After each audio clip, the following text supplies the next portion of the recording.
Hi everyone, and welcome back to the Crafty Crew podcast. A bit of a, I wouldn't say it's a sad one, like it's the last one of the season. I'm joined by Mark. Hello. By Nally. Well. And by Walshy. Ni hao.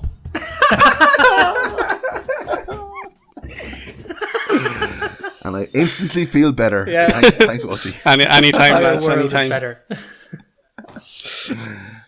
We are reclaiming our second of the lost episodes. So it's wheat beers tonight. I think originally picked by myself, Mark and Walshy, and then Nally got the list and he said, no, fuck that, and changed what we got. So he picked Lineman, Saga, Tart Kvike, and Hope's Grunt citrusy wheat beer. So if these go to shit, it's Nally's fault, essentially. That's fair. That. Yeah, that's fair. I am looking forward to the Grunt though. Yeah, I can live with it. Citrusy wheat. Nally, you may as well continue your grip on the creative content there and give us some facts about wheat beers. I'll try. So wheat beers are, made with wheat. It's great. It's one of the things that, I know, right? It's one of the things I really like about beer. Same with brown ales last week. They're really simple when they name them. Brown ale is brown. Red ales are red. Wheat beers have wheat. It's great stuff. But generally what it is so you get wheat beers and they have anything upwards of 50% of the grain bill is wheat. Up to about 70% generally. Now there have been some that have gone higher, but you don't really get 100% wheat beer because when you're mashing it in and when you're making the wheat beer, it gets really clogged up, The wheat gets really sticky, so it can clog up all the equipment. So you generally have other, like malted barley or something in there to keep it from just clogging up the equipment and keep the water moving through it. So wheat beers are pretty famous Weiss beers in Germany. They're the same thing. The thing is, in Bavaria, they're called Weiss beers, whereas the rest of Germany, they tend to call them Weizen beers. So like you've heard of Hefeweiss or Hefeweizen. It's the same thing. It just depends on if it's from Bavaria or not. So they're really, really popular in Germany. In Bavaria itself, they're probably the best-selling beer, the best-selling beer style. And then in the rest of Germany, they're probably, they make up for about 20% of the market, 25%. Some people might know, I know we've kind of dropped it on this for a while. Maybe last week we kind of mentioned it again with the Newcastle Brown, but kind of a well-known wheat beer would be the likes of an Erdinger or a Paulaner. They'd be pretty famous ones that people might know. Hoegaarden would be a wheat beer as well, but that's a Belgian style, so it's a Belgian wit beer. Basically, it's just it's made more with a Belgian yeast. It's kind of got subtle differences in flavour. Sometimes not so subtle if they go hardcore with it. But the ones we have today are from Ireland, so I'm looking forward to trying these. To bounce off your kind of your nice little etymological. Sorry, I fucked that word up. Phrase about the German pronunciation of the Weiss beer and Weissebier. That's not leaving the edit. That's been kept in, by the way. Yeah. So wheat beers are kind of like the oldest style of beers. I mean, we say this, like obviously what they brewed back thousands of years ago has changed an awful lot to today, but it's basically like wheat style grasses. And the first kind of recordings we have are of the ancient Sumerians. So they're the kind of the archaeological evidence we have that suggests, people brewed beer dates back to them. So they were kind of ancient Mesopotamia, so around Iran, Iraq, the Indus Valley civilizations, like 5,000-6,000 BC. This is how old wheat beer we can date it back to. And they had specific laws around like the quality of beer that you could brew and, how to brew it. They were actually enforced laws. But we get some cool things from them. Like the 60-second clock and the 60-minute hour, that comes from them. Loads of mathematical terms, writing terms, a lot of it comes from them. But looking into them, okay, my favourite little nugget of fact, okay, is that they prize their beer for its nutrient-rich ingredients. So they hailed it as the key to a joyful heart and a contented liver. So that was how the Sumerians valued beer. That it was good for your heart, good for your liver, and good for you all round. I think we need to return to that mantra as soon as we can. I think let's get back to that. It's a much brighter world when we do. The only thing I'd question on that though, Mark, is after a heavy night, if that's my liver feeling content, Jesus Christ, I wouldn't want it to be sad. Well, I mean, shock horror, I've paired wheat beers with food again this week. Really? No way. You serious? Yep. Not like you at all, but... Yeah, look, I have too much to do in terms of editing the podcast and then putting your little stupid games together at the end as well, so Mark doesn't become a terror and fucking become an absolute, like, taskmaster fiend. It's true. We all seen what happened when I got given the chance to take over, and nobody here liked it, apart from me. Obviously. I did. Yeah. I liked it. Oh yeah, you won. That's right. Damn straight. Woo, Mark and Nally for the win. Would you hazard a guess as to what foods wheat beer gets paired well with? Bread. Because I was surprised by this. Cheese. Bread.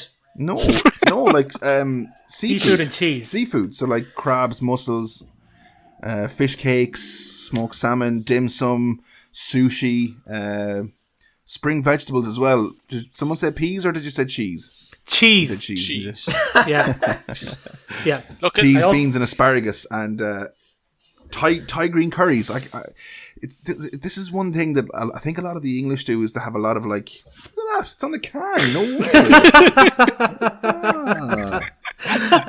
I hadn't genuinely hadn't seen that. So I think just for anyone listening, as we're going through our video recording of this, Kinger has been frantically trying to Google foods that go well. We can see him like mashing away at his keyboard, and on the back of our Hope Grunt can literally has a little picture saying "Great with seafood and cheese." So That's what Hope's Grunt pairs well with, not wheat beers. I'm pretty sure you mentioned seafood for wheat beers, so I'm going to give it to them. No, I did. I did, but just for the purposes of research, I did wheat beers as an entirety and not just this one particular beer. So, Hope they do that with is it all of the beers or just a selection of them? Because I've noticed that in a few of them. I've never noticed that before, and I have had a few hopes. Mark might know more about that. Never noticed it either. It's on all their cans, so it is, lads. It's a pretty cool thing. Is it? Yeah, I've noticed it a few times already. I haven't seen it on others, but yeah, it's pretty cool. See, the one thing I'll say is it's kind of at the back, around the back of the label, and that's generally where I stick the key in to shotgun the cans. So probably puncture it, and then it's around my mouth. So I'm reading about the top, the kind of story of the beer and the ingredients, and I don't really see the picture. So that's just my excuse. I have found that you can look forward to 20 to 30% less muscle inflammation with wheat beers, apparently. The scientists that performed the study reported that wheat beers are more effective than NSAIDs, kind of like an Advil or something like that, in combating muscle inflammation. What does that? Jesus, Walshy is leaning in. He's leaning into his doctor of bollocology this week. I don't know if that's bollocksology. It could be, but that's what I found on the internet. Where all top quality research is performed. Of bollocksology, yes. Seeing as Nally chose these ones, Nally, do you want to pick first? Yeah, so just a quick one on these now. The thing with wheat beers as well is they're super carbonated. So I know I sent these out. I might have given them a shake. Just be careful opening them because they could go everywhere. I'd say we'll go with lineman first because I know I'm looking forward to trying the Grunt a bit more. So I'd like to think they're okay, but I think they've been sitting in the fridge for a couple of weeks now. Yeah, You'd be surprised. Nally has a serious shake. The last time I had the Grunt one as well, it exploded all over the kitchen table. So okay, sure. Are we going to crack them open? Yeah, let's go for it. Just let me make sure it doesn't land on anything. No initial explosion for me. That's good. No. Yeah, same. No, I'm good. It's a bland can design. Would you say bland? Yeah, it's just pretty. Your basic. Let's not spend any money or effort on this. Just put out a can. Hey, Tommy in accounts can draw. Get him to do a logo. If anyone wants to disagree with me, I'll gladly hear why I'm wrong. But come on. No, it's literally the word Saga in the middle with pink and blue behind it. That's it. Pink and blue lines. That's pretty much it. Mark's just feeling feisty from last week. Yeah, that's it. I had a couple of weeks where I liked a lot of the stuff we've tried, and now I just want to get fucking bitter again. This smells like a sour. 100% it does. I was just thinking that. Yes. We've had this before with what Yeah. did we have this before with? So we had this brown before ale. with It was a no, quake.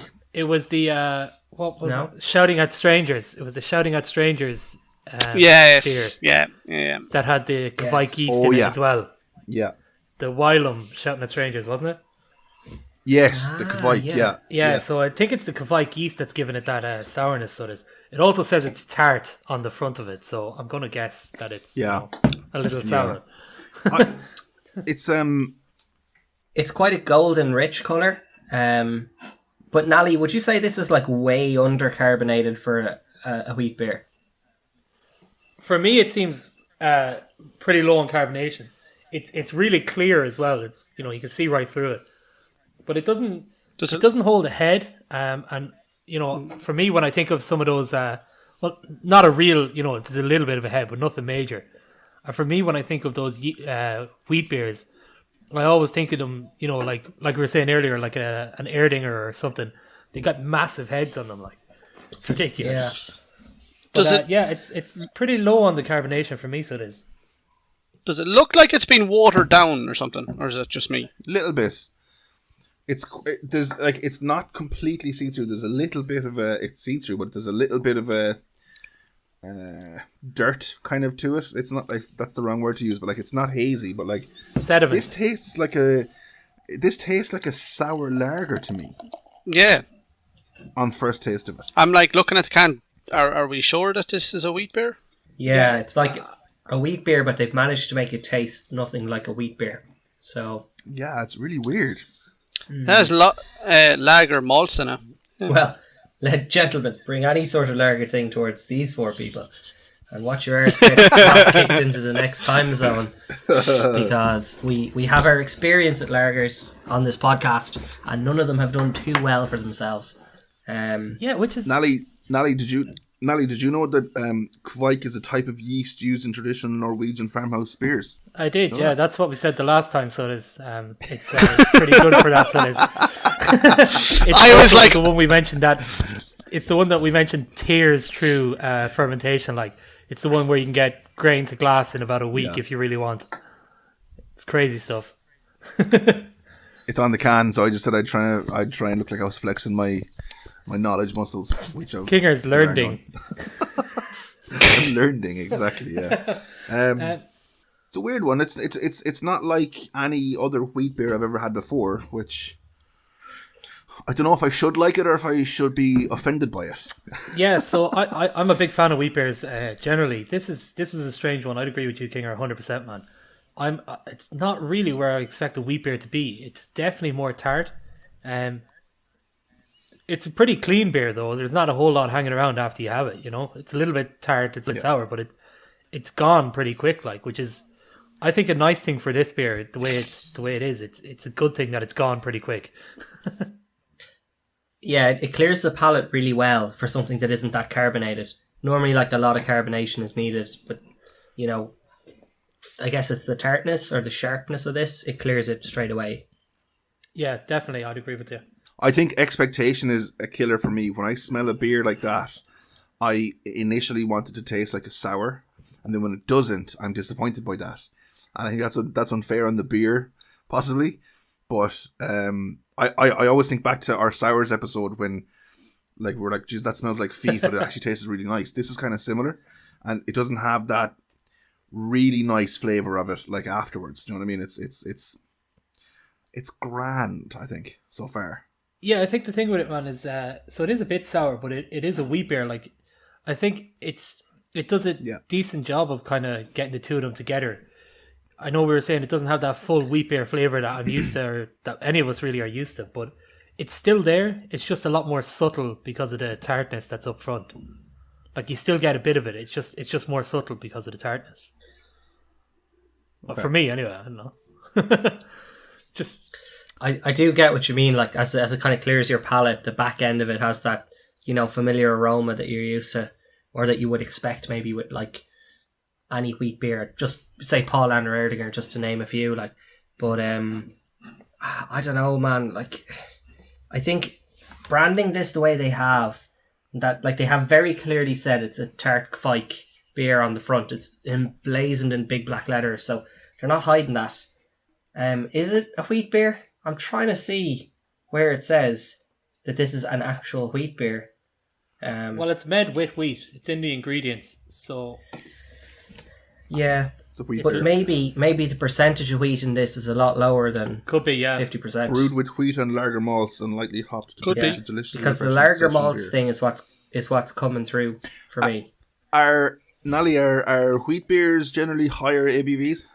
Not necessarily. So they can range in ABV from anywhere to from 4 upwards. But there's different styles of wheat beer. So like you have your regular wheat beers, Weizenbier that we kind of all know. You have Dunkelweiss, which are like wheat beer made with caramel malts, and they give it that dark color.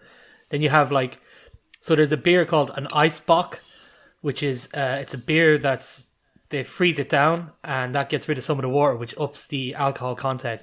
So they do, they make an Eisbock version of wheat beer as well, which can bring up the alcohol content. So you can actually get quite a wide range, just depending on the style of wheat beer that you have. No, I just asked that just because it says on the can that it's a deliciously refreshing session beer. So I didn't know, would you have wheat beers as a session beer kind of very often? They're generally at least 50% wheat. That's kind of like the guideline. If you're making a wheat beer, 50% of the malts have to be wheat based. Yeah, that would be generally the defining characteristic of a style. Like, Okay, Walshy, you've been suspiciously quiet. What are you thinking? I don't know. I really enjoy it, but it's not what it should be, which kind of has me confused. No more than we had with like Shouting with Strangers, that maple syrup last week. It tasted more like something than what it was actually meant to be. And I think if this was a sour, for example, I'd be like, yeah, no, that's very nice. But the fact that it's supposed to be a wheat beer, and I don't get that at all, Yeah. kind of you're like, look, it's lovely, but it's something completely different. Or tastes completely different. So you're like, I don't know. I do like it though. I do like it, kind of, long story short. Walshy is essentially a whore for the style. Like, if you try and do anything, anything fancy with this style, Walshy's going to pick on you and say, no, Just don't. no, I'm not okay with that. Don't be doing something fancy. Don't be making it taste like something it's not supposed to taste like. Stop that. Stop your experimenting, and then get back to making me my cheesecake stout, please. See, that's like exactly it. That's except for stouts. When it comes to stouts, he wants to throw the world and its dog in there for flavor. Like. But is that maybe because, as he said himself, he hasn't had a Guinness since he was about 17, so he doesn't understand or appreciate the stout style as much as he might other styles? Maybe, and also just a hold out for ye, and this just goes to show how dedicated to the project. The amount of Guinness that I've turned down in the last few months, and he's like, no, I can't have one until I can meet up with the boys. I really appreciate that sentiment, and I also am delighted that you have a really legitimate excuse now for turning down Guinness. Okay.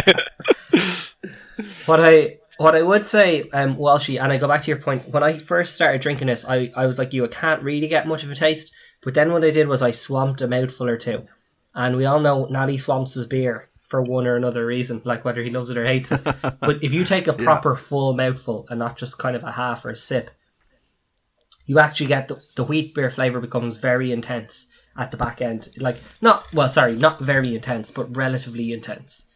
Yeah, it's very more to what it is. It's very much more noticeable if you take a big mouthful, so it is. Okay, Walshy, well, why don't you kick us off into the ratings for this beer then? As we all know, it starts as unbearable. It then goes to booze. Beer. Just beer. Just beer. Just beer. Just beer. Brutiful. Brutiful. And then the much coveted unbeerleavable. So, Walshy, Kinger, you start us off on this one. Kinger, it's only been 14 episodes and a special. I'm proud of you for getting there, man. That's the first time I've struggled, actually, to remember Brutiful. Where's your board, Mark? You want to send it out to him?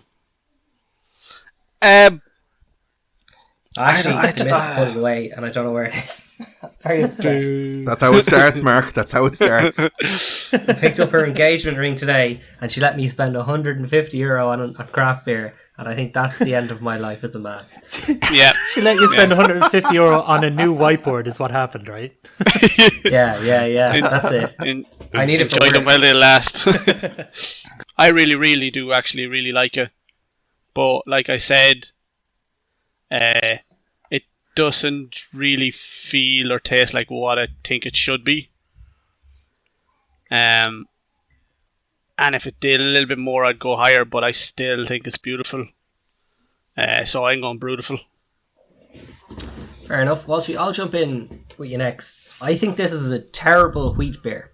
Okay, it's not a wheat beer. Like, come on, guys, come on, lineman. You know what you're trying to do. You're trying to make a sour here, and convince people it's a wheat beer. It's still a delicious beer. I still think it tastes really nice. But I'm going to take a few marks off of it for being a wheat beer category beer that isn't really a wheat beer. So I'm going to say it's just beer. It's nice. It's a tart sour, possibly enjoyable on a summer's evening if the weather's nice. But I think just beer is all I'm going to give it.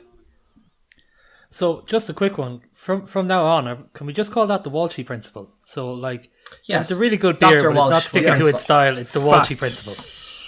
Yeah, But it's okay. not even the style, Nally. You get hints of it. You get hints You of do, the wheat there's beer, bits. but it's not enough.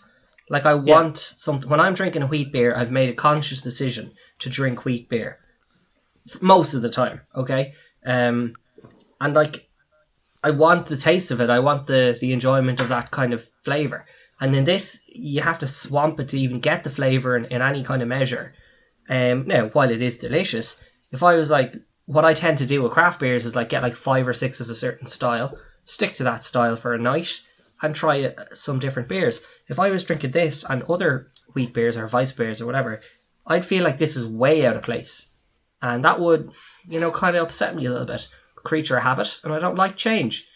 And, that would upset me. So, yeah, just beer, again, for me. Sorry. Yeah, I'll go next, Mark, and I'd agree with you pretty much. It's just beer for me. I like it. I think it's a solid beer. I definitely get it again. But just beer for me. I similar reasons as well. Like, I think if it's a wheat beer, I've chosen it for those kind of, those kind of banana flavor type things or whatever you get from it. I've chosen it for that specific reason, and I want something really fizzy, which wheat beers tend to be. This isn't as carbonated as I expect, so just beer for me. But again, I definitely have it again. Just maybe different context or something. I'd probably follow Walshy and say that it's beautiful, just because I do like the taste of it.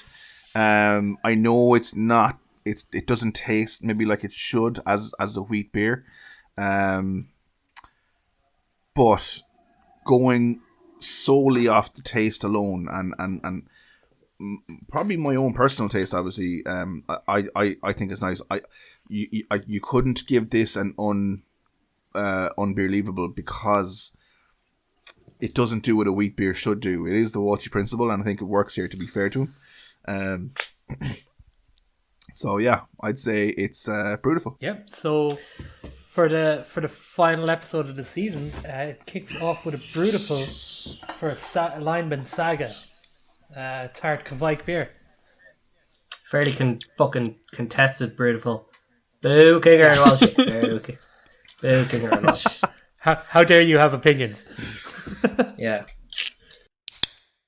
How important is it when you're choosing a beer to drink for the night, or if you're out, whatever? How important is the ABV to you, or does it even register? Yeah, so when I first started drinking craft beers, Kinger, I kind of took it as a little bit of a badge of honour that a lot of them were higher or significantly higher than your standard American light lagers or, stouts or whatever you'd be normally drinking. But I got over that pretty quickly, like, really. I think for me it's meaningless. You're trying a beer, especially a craft beer, you're trying it to see if you'll enjoy it. And recently I've had a lot of microbrews or micro IPAs, a lot of sessions, I have to say. Fast, like challenging amber ales is my favourite style. Amber ale's still on top, but sessions mighty close second. And like, I think that if you focus on ABV, you're going to lose sight of like flavors and all the good things in a beer. Now, it is important, and we've talked on this podcast about how maybe a higher or lower ABV can increase the body or a flavor or a certain aspect of a beer. So it is very important, but I wouldn't say it's important for the higher content getting you drunk. It's important for certain levels of ABV giving a beer a body or a flavor or some sort of positive characteristic that in some cases we have pointed out could be a negative characteristic, could be flipped with an increase or decrease of ABV. Yeah, so I'd agree with you, Mark, pretty much point for point there. I think it was the episode 2, our Stout Sirens Broken Dreams, that we all kind of said, if that was a bit higher ABV, it might have cut through that coffee flavour a bit more and everyone would have been happier with it. I'd be of the same opinion pretty much. I used to, when I was starting off, I used to look at the ABV and be like, yep, that'll do, because I used to get, I'd be splitting a crate of Budweiser or something with one or two of the lads, and you get one or two extra beers for yourself, and I'd be looking at what the hell is the highest beer here, because we're going out in about an hour and a half and I need to get this into me so I can, when I'm out in town, it's a cheaper evening for me, put it that way. So It used to be, but not so much now. I mean, every so often, if you're looking for something where you're going to have, you're only going to have 3 or 4 cans maybe, you might choose a higher ABV, just, if you're feeling that way inclined, but something you'd be thinking about the night before you get them. Like for example, Kinger loves the Dippas. So for me, I might get 6 or 7 cans of stout, but they're going to be 4 to 5%, whereas you might only have 2 or 3 cans of Dippa, but it's going to be the same thing at the end of the night. But it's just, it's what you're in the mood for that night. I don't find it as important as it used to be. It's more just what I'm in the mood for. Yeah, kind of jumping off what the two boys were saying, and I mean, it still carries on. Starting off, it had a lot more effect, I think. Quick story, I think myself, Nally and a few others were in a local pub. I seen a cool can that was there. It's like, oh, I must try that. Finished it, thought it was very nice, and then looked at the can and realised I think it was only like 2.7. I'm like, I have to go up and get something now to make up for this lack of alcohol. And I was nearly offended, but I'd happily now was like, oh, there's a, like Mark said, a session or something that's like 3.5, 3.8. It doesn't bother me in the slightest. Yeah, I think that was the Boom can, Walshy. I can't remember. Yeah. Is Boom the brewery or is Boom the name of the beer? But it's the micro IPA. It wasn't Boom, but it was the same brewery. All right, but no, I have it there. I just have the name covered, so I don't know what it was called. Boom. But it was a nano. Boom was the sound Walshy made when he went up to the bar looking for his money back. Slamming his fist on. What is this? 2.7%. I want my money back, barman. What is this? A beer for ants? An ant beer? That's a good or a bad impression. I don't know if that's a good or a bad impression of Walshy Mark just did there. Hello. Terrible impression. I'm Paul Walsh. I'm from Athlone. As Nally kind of touched on there, me and my love of the double IPAs, it's I don't know, it's one of the first things I look for on a beer when I pick it up, and it is like that. Like we all kind of chat to each other most Fridays and Saturday nights, either on here or on the PlayStation. And if I'm doing that, I'd prefer have 2 or 3 fairly hefty Dippas as opposed to having 7 or 8 kind of smaller cans. And I don't know why that is. One thing I love about that is I found that the higher alcohol content, the breweries will put in like a load of extra flavors and really juicy things to kind of maybe cover it up a little bit. So maybe I feel like there's more flavor from a higher ABV sometimes. So Kinger, I have 2 theories, right, on that statement. Maybe number one is that, you like the slower kind of evening of drinking. Maybe you're a kind of guy who enjoys 100%. Just, I'm lazy and I just want like a couple of beers. I don't want to be necking stuff all night long. That kind of, fast-paced attitude. And maybe number 2, and you might disagree with this, and I don't mean any offence by it, but as we've said, like in the start of our kind of craft beer drinking life cycles, we have been like, conscious and almost seeking of those higher alcohol percentage beers. Do you think maybe you're just that little bit finishing that part of the cycle? And that maybe in a few months you might think, well, you know what, I liked all my dippers, but you know what, I could have 3 sessions instead of 3 dippers. And for me, it's the flavour and the drinking. You know, could maybe that be it? Yeah, just to follow on Mark's point there is, I mean, you had said there recently that ambers were challenging dippers for your new favourite, so I think that's a good point. Yeah. It might be it. The other, just the third one that it could possibly mark is maybe he's just efficient, and maybe he just wants to get the most drunk for the least amount of cans. Maybe. No, you see, that's what I was thinking. That's kind of honestly right, and I know this will sound maybe like a juxtaposition as well, that like we were talking about earlier, but I genuinely don't drink beer to get drunk. It's not the desired kind of end game for me. I genuinely like the taste and like the flavors, and like obviously try new things with craft beers. But the percentage of the alcohol isn't about getting drunk for me. It's I think I can enjoy a beer longer if it's a higher ABV as opposed to a smaller ABV that I'm kind of swamping. Do you know what I mean? Well, I agree with you, King. I don't intentionally ever do like to go drinking to get drunk. If I get there, and 9 times out of 10 I do, it's an added bonus. But no, I'll go out and you like your dippers, your handful of dippers. I like the kind of Citra Pale Ales, the sessions as well. Even I've got big into the amber ales and even some of them black IPAs really recently. I just enjoy them.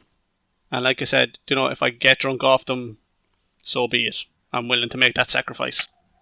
Okay. No, I've been listening to people a lot lately who drink whiskies, and again, they don't drink it to get like hammered. They drink whiskey genuinely for the flavour of what's happening in the glass and all that. And I thought it was interesting, like people who drink beer like the way we drink beer, I don't think generally are drinking for the end result of getting smashed like you would in a club. Because, like, do you know what I mean? It's kind of a youngster college mentality, isn't it? Yeah. There's much cheaper alternatives than craft beer to do that as well. If you really want, if that's your end game, like. True. Yeah. I think, Kinger, what it might be as well, though, is those dippers might actually force you to slow down because they are higher alcohol percentage. You mightn't want to be swapping them, so they might be forcing you to slow down, which is causing you to actually enjoy it that bit more because you get more out of it. Like, yeah, and the one thing I'll say, like as Nally said, it's not economically viable drinking craft beers if your end goal is getting drunk. If that's the case, if you're purely considering that, you'd be getting fucking Linden Village or some shit, but or Bass Pale Ale, the cheapest beer in England, because it's terrible.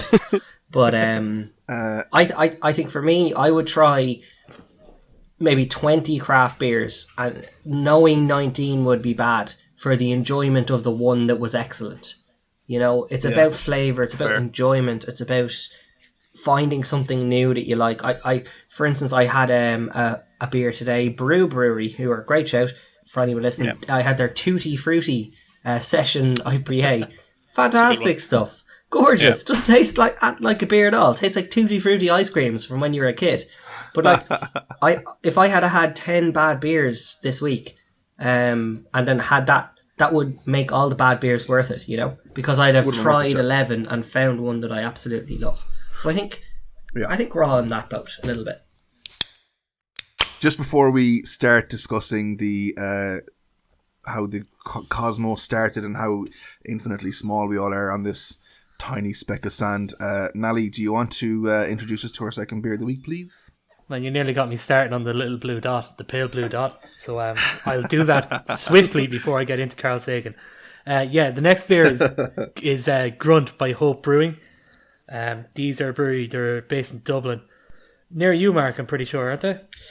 Yeah, so Baldoyle in Dublin is where they're based, and what I enjoy about them is that every can they produce tells a story. Now, a lot of them are historical, and some of them are kind of local stories or local foibles about different areas. The first one I ever had was in Limerick. Nally has gone ahead and opened the can slightly ahead of us, and all we can see is him having a panic attack as he tries to clean up. So, lads, I think it tells at the ready, lads. Yeah, lads, let's open this very, very carefully, okay? Alright, lads, so This is the second time I've had this beer, and both times it's freaking exploded on me. Damn it, Nally. Motherfucker. There it goes. I'm toweled up, boys. I'm toweled up. I tell you, it's ridiculous, man. Both okay. times it's exploded. Fucking thing. Oh my god. Yeah, well, you got the fizz of the wheat beer anyway. Oh dear Jesus. Oh my god, it's everywhere. Sorry, how are you supposed to drink this? Yeah. Close your eyes and think of hot chocolate, Kinger. That is... That's ludicrous. This is me pouring it. I'm literally pouring it 1 drop a second. Look. And it's still half full. Stop. So, going off the boys' expression, I was like, I'm going to like the kitchen sink and I'm going to open over that. And nothing. I'm the unluckiest fucker in the world. I was expecting that can to blow up. How is it unlucky that you Well, got a not full a can? drop. Okay, so... Whereas half of mine is on the ground. Okay, so... No, I'm not saying unlucky, but I was like, I'm shocked that I'm the only one that got away with it without anything. Can't even open a wheat beer right, Walshy. You opened it right. Nally went ahead of the rest of us and opened his can before us. So we knew what to expect. I was testing it for you. And what happened me then was I cracked it open and there was a split second of nothing. Yeah. And I was like, yeah. oh, nice. I've gotten away with this. Bang. And it just started erupting out of the can. That's incredible. It's a little bit cloudier than Saga by Lineman. Well, yeah, a little bit cloudy. Yeah, right? but not by much though. I'd say. I think they tend to be pretty clear. Yeah, slightly, I think the thing with this as well is it's probably a proper wheat beer, so it's got a bit of sediment maybe in it, as opposed to the Lineman Saga. Okay. The smell, now my smell judgment here might be a little askew as some of this beer is soaked into my trousers, but it does definitely smell like a wheat beer. You got that, Yeah, it that does. smell. Yeah. And Nally, you actually had an interaction with Hope Brewery quite recently, didn't you? With this beer. Yeah, they're good people there in Hope Brewery. But yeah, very recently. We just had a quick look. I was reading the back of the can and it's missing wheat from the ingredients on the back of the can. However, it's because they're expanding. They have actually had to produce more languages. They've had to put more languages on the back of the can with the ingredients. And just on that run, it happened to be missing wheat. So, yeah, I got a nice little message back about, good spot. Added new languages on the label. So, the wheat disappeared, but it's going to be rectified in the next label run. So there you go. Yeah. Saving people one day at a time. Speaking of the label, I think we touched on it earlier, but the can is pretty cool in typical Hope Brewery fashion. It's Walshy's cool. on the label. Walshy's on the label, everyone. It's not me. Fuck off. It's a dragon. Prick. No, in fairness though, Walshy, I apologise. It's I don't look like a pig, you piece of shit. It's a pig like Grunt, like a pig makes like that noise in the crow's nest of a tall ship, and it's good picture because it's based on Hoth fishermen, according to the can anyway, saying that if you were out drinking all night and you didn't fancy going to work on the boat, they'd tie a pig to the ship's mast instead, and the cloven feet had like echoes of the devil, and so if you didn't go to the ship, the devil would be with your crewmates, and that was like the motivation for you to go to work every day as a fisherman. And so, yeah, no, it's a good design, and in typical Hope fashion. And we've talked about this before when Kinger asked the question about can design. If you didn't see any writing on this can, I think you'd know it's Hope. Yeah, you'd have a fair guess Because anyway. Oh, yeah. Yeah, the graphic design is very typically their style. Yeah. Have you had a taste yet? I was just going to say, yeah, it's a lot more like a regular wheat beer than the last one we've had. A lot more. It's definitely more in tune with the style. It's a little bit citrusy. I know they have on it here. It's got it's a citrusy wheat beer. What is it? It's made with lemongrass, bergamot, and juniper. But you can kind of get that citrusy bit as well, definitely. For me, anyway. Definitely get the citrus flavour. It's quite subtle, I find, in all respects. Like, the wheat beer taste is certainly the taste you get, but it's a subtle wheat beer taste. More so than a lot of the ones I've had. And the citrus is definitely there in undertones, but it's not like in-your-face citrus like some IPAs can be. So I think it's kind of a subtle overall beer for me. And while she's on the can. Sorry, nobody said that in the names. Fuck off. Yeah, I think I'm somewhat on the fence with this one. Like, I do like the taste of it. I definitely shouldn't be comparing it to Lineman Saga, because Lineman Saga wasn't a wheat beer, essentially. This definitely has much more the typical wheat beer characteristics, and this now is, I'm in dangerous territory of becoming like Walshy when it comes to stouts. But like, when you can find something different to do with a wheat beer that will add those little notes, like you're saying, like the little extra bits, I think that's. I think it's a cracking beer, but do we have to judge it solely on a wheat beer only basis? No, I don't think so. I think if something brands itself as a style A and completely departs from that style, then you're kind of like, well, why did you bother branding yourself as this style in the first place? You know, there's a bit of redundancy there. But in this case, like, it is a wheat beer, and maybe it's added some flavours or some notes, but, you know, they are relevant to the taste. So I think that's something you should consider. Yeah, and especially, you know, like we were saying there, with the stouts and stuff, excuse me, when they brand themselves as a specific style of stout, like the salted caramel you were saying, Walshy, for example. But this one specifically calls itself out as a citrusy wheat beer. And I think the other notes that you're getting in there are citrus flavours, like, you know, that kind of orange for the bergamot and the lemongrass type flavours. It's nothing mental out of the park. Like, it's still a wheat beer, but it's telling you up front it's going to be citrusy. I'm really getting like, I don't know if lemongrass tastes like lemon. I assume it does because of the name. But lemon is the kind of main citrus flavour I'm getting through this. So I'm finding what I pick up on is that the wheat beer is very instant when you drink it first, and what's left after you sort of like the mouthfeel is more of the after effects of all the extra bits and pieces, you know, which I think that's quite a nice touch, because I find wheat beers can sometimes, if they hang around too much, they can be a bit bitter. Do you know what I mean? My thing with wheat beers is not super unlike the Belgians we had, the Trappists. They kind of go like a banana cloves kind of region, right? And they'll swing one way or the other a lot of the time. And I don't like cloves, okay? So if something swings cloves, while I might enjoy the other notes of the beer, if it swings to the kind of cloves direction, I'm instantly not going to get it again because I hate cloves. If it swings to the banana side, there's an element of it, if it swings too much, it gets kind of this sweetness to it that makes it hard to drink over and over again. And you kind of find yourself like, oh, it's nice for one, but really do I want to be drinking this all night? This kind of, I think it leans banana side because I'm not really getting many cloves out of this, and maybe some of you guys are, but it's very subtle.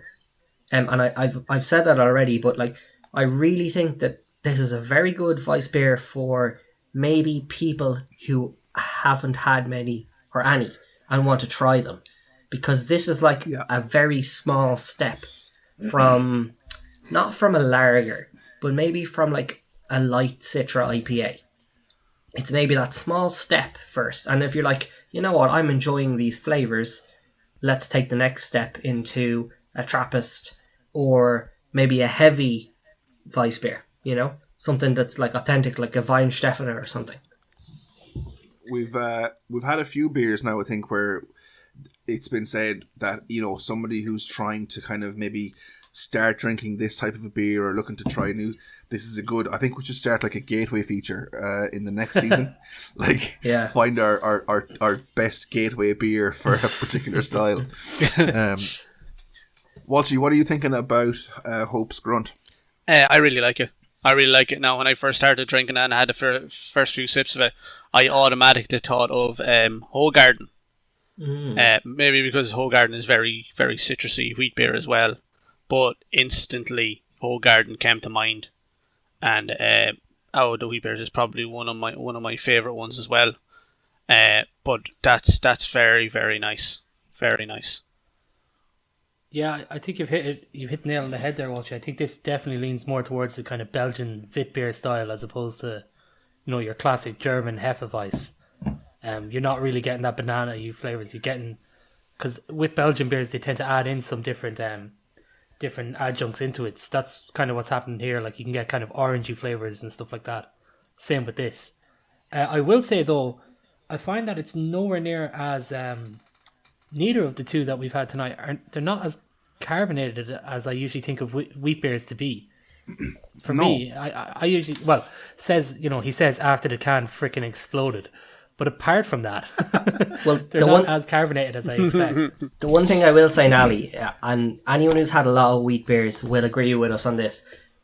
When the can explodes with any drink, it settles down. When the can explodes with a wheat beer, it stays in a constant state of explosion until all of the liquid is gone. Generally. It's you're pouring ahead, and then you're like, oh, there's a bit of beer there, oh, whatever. And then like, I'm almost finished pouring the can, and it's still pouring massive amounts of head out, and I have to leave it to settle for 45 minutes before I can drink it. That's like a lot of wheat beers are like that. Yeah. So I don't think you're wrong in that, but maybe the citrusy flavour, or as Walshy alluded to, the lean to the Belgian Wit style has given it a bit more stability, maybe. This makes me happy being the only one where my can did not explode. If anything, I expected me to be the only one that it happened to, because I'm clumsy. But being the only one that it didn't makes me very happy. So I know at the start we were kind of saying, just a quick one on another side. At the start we were kind of saying how wheat beers are huge in Bavaria, and then later on when we were talking about Saga, we talked about different styles of wheat beer that there are. Dunkelweiss and Hefeweiss and things like that. There is another style, it's called Crystal Weiss. So most wheat beers are kind of cloudy, a little bit cloudy, not, they're not like a really juicy New England IPA, right? But they are a little bit cloudy because of the sediment in them. However, Crystal Weiss or Crystalweisen is like a filtered wheat beer. So it's really clear, really see-through. And what they do in Germany, in Bavaria, is they'll drop a grain of rice into the pint, so it gives it a carbonation point, and it keeps the beer carbonated and keeps a head on the top of the beer. So I'm wondering, if we get some rice and throw it in here, do you reckon we'll get a better head on it? I mean, I don't know, man. I had a pretty good head at the start, and considering I'm drinking out of an Erdinger long neck glass here, like I'm still holding a decent head, like halfway through it. And is anyone else drinking out of an actual wheat beer glass? No, I've No. Carlsberg kind of. Nally is. Nally, I suppose you got that champagne-y style glass, which is, a Belgian Trappist kind of thing, isn't it? Yeah, it's kind of in between. Yeah, it's more for kind of smaller glasses of wheat beer or whatever. But yeah, similar enough to yours. Okay, well look, I think I'm just about ready to rate this one. I think the final rating of Season 1 of the Crafty Crew podcast, I think it's quite a poignant moment. Wait. That's how you use the word poignant. Was that the word I used last week? Yeah, some kick in the balls there, Walshy. Okay. Apologies. He's not That's it, don't apologise. I forgot what my word was. Of course not. You're all pricks, the whole lot of you. I think this is a fantastic beer to finish the season with, and I'm just no explanation. I think this is an unbeer-leavable beer. Kinger, I'll jump in right behind you. This is... I'm somebody... I hated Weiss beer the first time I had it. Oktoberfest Dublin, down by the Keys. Thank you very much. Watching teenagers get thrown out by bouncers all night long. What a night. The quiz. But, like 2 or 3 years ago, my brother, he was in Germany just before Christmas, and so his Christmas present to me was like a selection of Weiss beers with a glass. And I have to say, like, I didn't like 1 or 2 of them, but I think there was 8, and I'd say I thoroughly enjoyed 6 or 7. And this, I've had a few since. It's not a style I'm mad on, but I will try occasionally 1 or 2. Mainly, being a craft beer... Mainly being the kind of craft beer person who wants to just consistently try new things as opposed to trying the stuff I know I like. I'll just like start grabbing new stuff. So if it appears in my local off license or whatever, I'm going to try it. But this is one of the nicest wheat beers I've had, and I would say that the subtlety of it lends itself to my particular palate. That I'm not a huge fan of the strong flavours one way or the other, and I like the kind of middle ground it's pulling. I like the subtle Citra IPA hints to it, the Citra flavours, and I would say, yeah, this is probably, if not the nicest, one of the nicest wheat beers I've ever had, and I would give this an unbelievable as well. Yo, So I'll jump in there now. So I'm with the lads, no messing about, unbelievable straight out the bat. I like my Citra pale ales, you know, in general, and this is a wheat beer which is very nice, and it has Citra flavours on top of it. So, do you know what I mean? I'm getting the best of both worlds. excellent. So that's 3 for 3. Can I just say, right?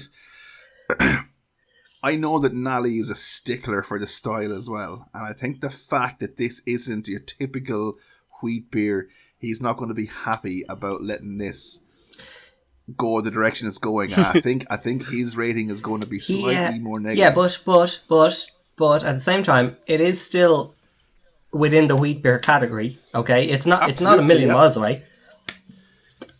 Nally appreciates a good beer as much as the rest of us. And you know what I have, Kinger? Do you know what I have? What's that? I have hope. Oh, no. Oh, Just get out. wow. Just leave. Wow. I'll even open No, my that door works. for you to No, leave right that- now. As I've said before on this, there was a couple of beers that I've kind of said I don't think it deserves that rating. However, it would be unfair of me to give it a really crap rating to ruin. You know, I need to rate it where I feel like it is. It's not fair to the podcast system. It's not fair to what we've worked on all season long. Now I've just building up something here. I've lads. just gone in. He's building up something. I've just gone in to have a look at my Untapped. Like I said, I've had this once before. So on my Untapped before, it was a 3.5. Now we don't deal in 0.5, so it was a 3.5, right? Now I'm pretty sure the reason it got a 3.5 that time and not higher was because the entire can exploded all over my goddamn kitchen, and I could only drink the dregs that were left at the bottom of it, and it still got a 3.5. Okay. So the fact that only a small bit spilled this time easily lets me put it up there in the unbelievable category. Easily. No way! No way! Amazing news. It That's is fantastic. an unreal beer, man. I'm a big fan of it. Like, I was looking at my Untapped there. I was like, what the hell did I give this before? And I was trying to think why I gave it so low. And it's 100% because it exploded over my kitchen and I had to clean shit up. And I didn't want to do that. So, And even then, this is you an give it a beautiful. I gave it a 3. Yeah, I gave it a brutal. And like, I had to clean shit up. And, you know, I wasn't happy about that. But this is a class beer, man. I mean, it's just enough wheat beer to keep it there. You know what you're getting. It's citrusy, so it's got that kind of Belgian wit beer style. It's not overly carbonated. I prefer maybe a little bit more carbonation might be needed, but that could be lost because the can explodes.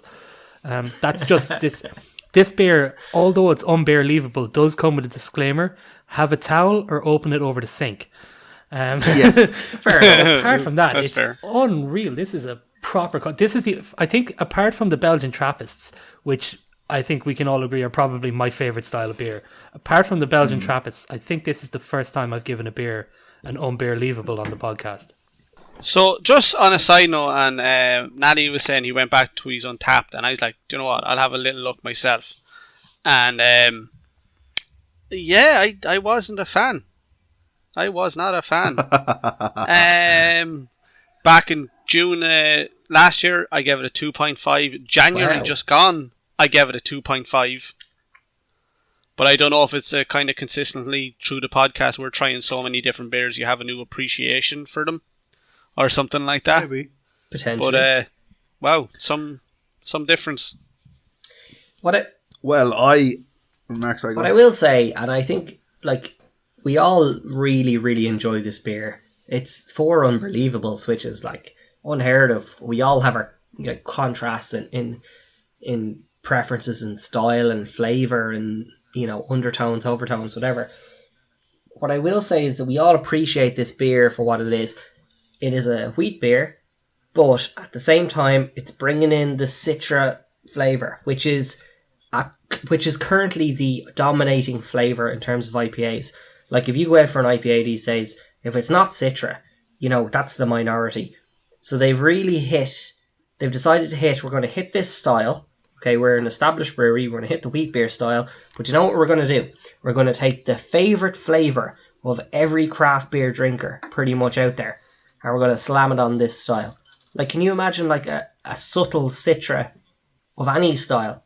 Red ale, brown ale, like Dippa, Trippa, Session, like, it's going to, well, maybe not the brown ales, in fairness.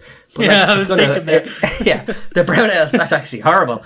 Or the stouts, That's a terrible idea. Yeah, that doesn't sound overly appealing. But for most styles, like, you throw that Citra you throw Citra on the label or citrus, you're gonna sell it, But what I think we all enjoy about this is that it's really lived up to what it's branded itself. It sets a mark, hits that mark dead on, and is absolutely delicious, absolutely enjoyable. And one of the one things I find wrong with wheat beers, even the ones I do enjoy, is that they're hard drinkers. Sometimes they can be hard drinkers towards the end, and you're like, nearly finished, I'll just get another one, get the crispness of a cold pint. That was super solid the whole way through. And, I didn't speed up or slow down. I was just like, I enjoyed it the whole way through. Nally, Walshy, what did you feel about that? Like, the drinkability? Yeah, 100%. Yeah, I feel like a pint of that would be unreal in a proper wheat beer glass. I feel like a cold pint of that in a proper wheat beer glass would be savage. I was a big fan of that now. Yeah, would recommend. Like, I do find... Sorry, lads, I lost the losing battle there. I had to go to the bathroom so badly. While she's talking. I was just going to say, one thing that I've noticed with wheat beers, going back to like Erdinger, Paulaner, Hogarth and all that kind of stuff, and you were kind of alluding, Mark, to kind of necessarily being the heaviness, but maybe after 4-5 pints of a wheat beer, it kind of comes across as a bit much, and maybe it could be the same as this, but I don't know, I'm going off right now, I'd happily drink, a nice couple of pints of that very, very easily.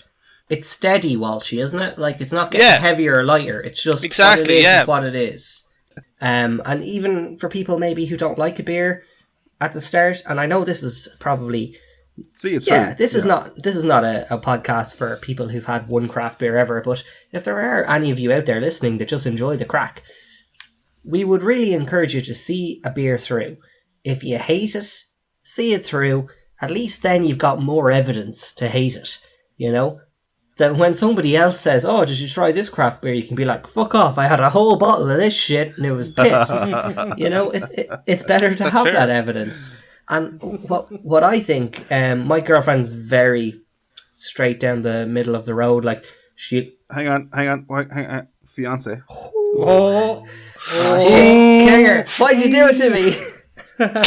Keep it in. Get wrecked. All hail the edit. All hail the edit. So wrecked. Mark, where did you go today? You did a little shopping today, Mark, did you? He got a new whiteboard. We said at the start. I think she might have been doing some fiance shopping though, based on what Kinger's just said. She's going to be doing some soon. Whose fiance is that? No, but so my partner. Can you get a divorce before you get married?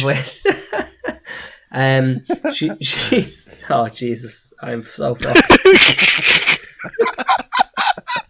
Okay, look, I think that might be a good place for me to, with a lot of pride, announce that Hope Beer's Grunt gets the first unanimous unbelievable from all 4 of the Crafty Crew podcasts. So well done, Hope. Fair play, Hope. Good job. Fantastic. Lads, so listen, in lieu of a quiz or a game or any competitive notions to kind of ruin the end of the season, any particular standout moments or favorite memories from doing the podcast? As someone that has an absolute shocking memory, I'm going to jump in straight away. Good start. Yeah, no, it's a terrible memory. I barely remember what happened fucking couple of months ago in our first one. But I'm going to keep it near Mark getting divorced before he got married was a pretty good one. You mean like 20 minutes ago? Yeah, We're heavily reliant on the edit of this episode. I mean that was fun. And the realization that she came to realize that I had a doctorate in bollocksology. That was a fun one for me as well. Yeah, I'll say my favourite moment of this was rocking up 2 new styles that I am now like a champion for. So like sours from episode 2, I think, and or episode 3 maybe, and black IPAs.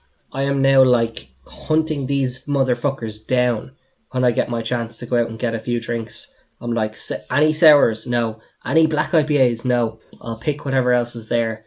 And I'm recommending them to everybody. And I have to say, there are 2 styles that I have absolutely found so much love in my heart for. And I would never have tried them if it was not for this podcast. So they're my kind of like massive love out to them because of this. I've really enjoyed most of it, apart from a couple of them, like that goddamn horrible thing from the last episode, that terrible gingerbread joke. That was atrocious, boys. Yeah. Oh, relax. It's no third circle Trinity. I mean, pills what now. a way! Okay. What a way to start a podcast. It was worse. Piss. But anyway, I thoroughly enjoyed. I thoroughly enjoyed a good bit of it. Now, to be fair. Standout moments for me would be, unfortunately, they haven't been heard, but maybe we can work some, I don't know, we'll see if we can get some magic or something and find a certain someone singing Wrecking Ball to the tune of Wagon Wheel. That was one of my favourite things to ever happen, and I need that as my ringtone so bad. But apart from that, it's been trying to hit the beers. Like, I mean, I know I've tried some of them before, but like just seeing your reaction to some of the beers, I really like the Wild Beer Company Millionaire Shortbread, Millionaire, because I thoroughly enjoyed that episode because I'm a big fan of stouts. You know, Kinger obviously, as we've heard, is not the biggest lover of these weird flavoured ones, but Kinger even really enjoyed that beer, and I thought that was it was a really good thing to see. How, you know, or the Sours episode when Mark and Kinger were like, this smells like feet, and suddenly have gone on to love these styles of beer. I think it's been good crack. Plus, mainly, my favourite thing is I've won the most of the games, so screw you guys.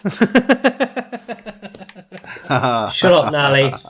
I think it's gone pretty well because we've all like pushed each other's wheelhouse, and for any of the listeners who don't know, we have this rule where if we decide to do a style and it's your favourite style, you're not allowed to pick the beers because you have like inside information or whatever.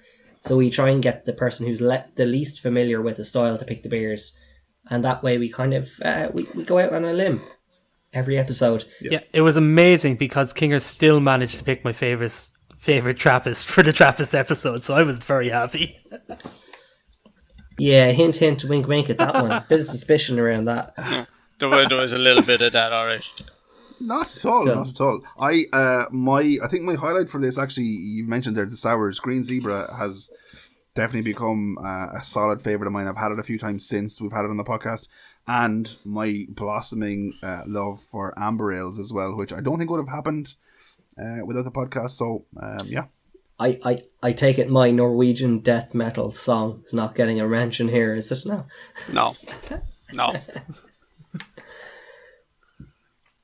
I don't know whether to mention it in a positive or negative light. I think it needs to be brought up as in like a deterrent maybe to this podcast. Maybe, it depends how you feel about Norwegian death metal, really.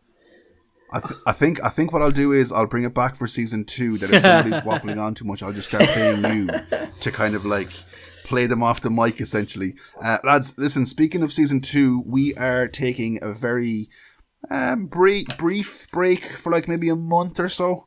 And we're coming back with season 2 of the Crafty Crew podcast. Mark, do you want to tell everyone what we're doing differently? Yeah, so everybody, we're going to take a very quick 4-week break. Let's get the livers back in order. Let's get the fridges restocked. And let us hunt down some very obscure beers that we're trying to get our hands on. And what we're going to come back to you, you know, in the month of May is with the All-Ireland series. Not of the GAA, not of any other thing, but of the Crafty Crew podcast. We're gonna take ourselves around the country, try one beer from every county, give you our opinions on it, and much like season 1, we're gonna tell the truth. We're gonna use the world-renowned Crafty Crew rating system to rank these beers, and we're gonna knock ourselves 32 beers from 32 counties out of the park. Yeah, I think if, while we're on this bit of a break, if anyone has any shouts for some beers from different counties or whatever, pop them up on our page, Crafty Crew Podcast on Facebook, and we'll give them a look. And, if we can find them, they might just make it onto the episodes. Nally taking over for Mark on the socials. I'm loving this. That could be a nice tweak. That could be a nice tweak for season 2. Nally gives us the socials. We also have some really exciting innovations to look forward to, such as Dr. Paul Walsh's Bollocksology Fact of the Week. That's going to be coming up. And God knows what he's going to say. We're basically going to give him some time to say whatever he wants. And compared to the censored version you guys hear, this is going to be crazy. That feels like as good a place as any to wrap up the season, lads. So listen, thanks very much for season 1, and here's to season 2. Excellent in stuff. About 4 weeks' time. Cheers. Excellent. Until then, and as always, it's a goodbye from Walshy, goodbye from Mark, goodbye from Nally, and from myself, Kinger. See you next season.